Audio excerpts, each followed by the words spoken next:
अस्सलाम वालेकुम, आप ग्लोबल इनसाइट देख रहे हैं। मैं नाहिद हूँ। यूनानी बिशप ने एक बयान आज दिया है और उन्होंने इस बयान में कहा है कि इस्लाम जो है वो एक सियासी तहरीक है और मुसलमान जो हैं वो जंगजू कौम हैं। और ये बयान ऐसे मौके पे आया है जब तुर्की और यूनान के दरमियान में निगोशिएशंस एक अच्छे मरहले में दाखिल होने जा रही थी और तैयारी हो रही थी तहकीकी मुज़ाकरात करने की। और ये एक गैप एक दफ़ा नहीं आया, हमेशा से ज़ाहिर है रहा है। आप देखते हैं, आप हिस्ट्री देख रहे हैं आजकल, तो आप देखते रहते हैं कि चर्च ने क्या किरदार अदा किया था उस वक्त भी तुर्कों के ख़िलाफ़। तो ये पिछले कुछ अरसे पहले आया सूफिया में जब जुमे का खुतबा जो है वो दिया गया, उस वक्त यूनान को बहुत ज़्यादा तकलीफ़ हुई। जगह जगह इन्होंने कहा कि जी ये एर्दोगान जो है वो गलत कर रहे हैं, ये हम पे हमारे मज़हब पे हमला है। बावजूद इसके कि तैयब एर्दोगान ने उस जगह में से आया सूफिया में से क्रिश्चियनिटी की कोई चीज़ को नुकसान नहीं पहुंचाया, एक जुमला एक लफ्ज़ भी उस मज़हब के ख़िलाफ़ नहीं बोला और बाकायदा पोप को इनवाइट किया कि आएँ, इस मौके पे आप भी हमारे साथ आएँ और मज़हबी हम आहंगी का पूरी दुनिया को हम दिखाते हैं कि हम इस तरह रह सकते हैं। वो नहीं आए, वो एक अलग बात है, लेकिन इल्ज़ाम फिर तैयब एर्दोगान पे है। कैसे कोई भूल सकता है कि फ़्रांस में क्या हुआ, क्या कहा जा रहा था, क्या किया जा रहा था। गुस्ताखाना खाके बनाए जा रहे थे, उनको प्रमोट किया जा रहा था और फ़्रांस के सदर ने कहा कि ये आज़ादी है, आज़ादी राय है।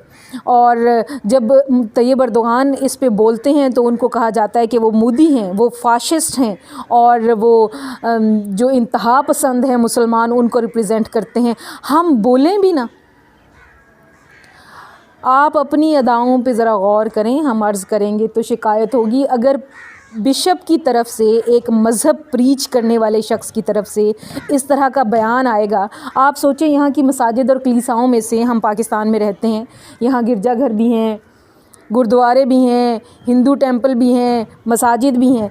अगर जो मज़हबी रहनुमा हैं ये वाली तकारीर करना शुरू कर दें, ये बयान जारी करना शुरू कर दें इस तरह के कि फ़लाँ मज़हब जो है ये तो है ही जंगजू और सियासी तहरीक है, ये मज़हब है ही नहीं, तो दूसरे मज़हब पे क्या असर पड़ेगा और उसी मज़हब के जानने वाले, मानने वालों पर और उस बिशप या उस मौलवी साहब या जो भी उसका रहनुमा है, मज़हबी रहनुमा है, उसके मानने वाले क्या असर लेंगे इसका।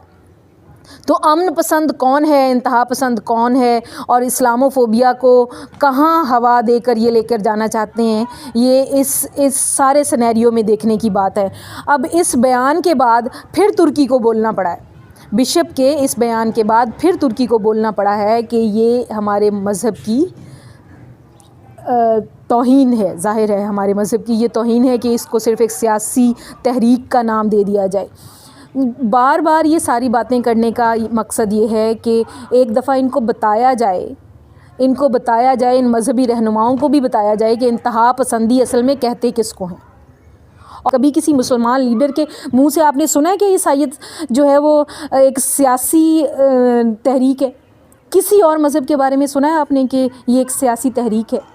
जब मुसलमान ऐसी बातें नहीं करते, मुसलमानों के लीडर ऐसी बातें नहीं करते, हमारे मज़हबी पेशवा ऐसी बातें नहीं करते, तो जिस तरफ से ये आ रही हैं उस तरफ को सोचने की ज़रूरत है। और सारा ये जो प्रोपेगेंडा है होता कि इंतहा पसंद कौन है, इंतहा पसंदी का रुख उस तरफ को मोड़ने की ज़रूरत है और उनको समझाने की ज़रूरत है कि आप कहाँ बैठे हैं और आपकी क्या ज़िम्मेदारी है और आपने किस तरह की स्टेटमेंट्स देनी है बीइंग अ रिलीजियस लीडर। इसके साथ ही नाहिद को दीजिए इजाज़त। अल्लाह निगहबान।